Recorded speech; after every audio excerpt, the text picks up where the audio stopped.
you are? Okay. All right, so putting tape on the back of a project. All right, sounds easy, but a lot of times people put tape in the wrong spots or in the wrong way, and then I have to go back through and fix. So this should be faster if you guys all know how to do it. So when you take tape, and I'm gonna get, Nicole, if you'll go get me a pair of scissors from right over there on the bookcase.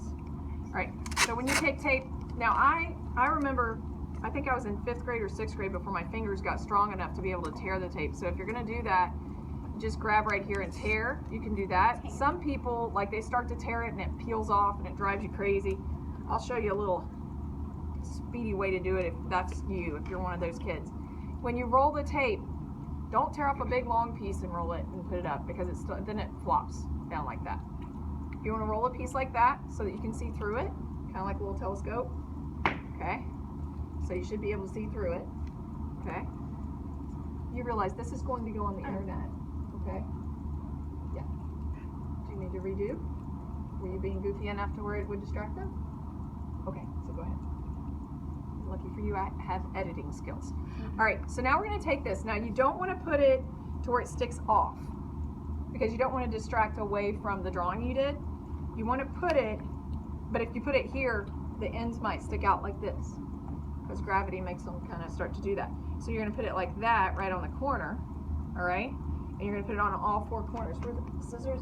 Thank you, ma'am. All right, so if I am not good at tearing tape, what I usually do is take the scissors and cut it, okay? And we're gonna put one on every corner,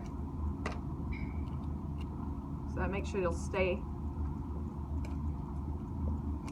about that amount of tape, putting it on every corner. Another thing, have you ever seen, like, the kindergartners do this when they're rolling tape? They make it into a ball, and that won't help you. Okay. Yeah, it does not work. Yeah. So you can cut it with scissors, or you can cut it with your fingers. It goes faster for me to do the fingers. Now I always try to make sure it's not going to stick out past. So right here I've got on the corners and then one in the in-between, and then I usually put 2 in the middle just to kind of anchor it. And that'll usually keep it up pretty good. The oil on your hands, if you touch the tape too much, it'll make it not stick to the wall or to the paper. Okay, so we want to be careful of that. Another thing that sometimes kids do, I don't know if what they're thinking when they do this, but you know, like those old-timey westerns, they have those cigarettes in those old-timey westerns, and they're like little. So like some people for some reason roll this really tight, strange, like 1940s western cigarette, you know, and you're like, okay, what's that gonna help? That's not gonna help.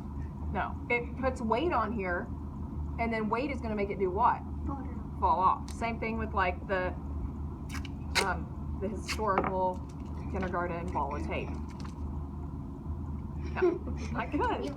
Okay, do you guys get it? Yeah. Okay, so what we're gonna, you can cut.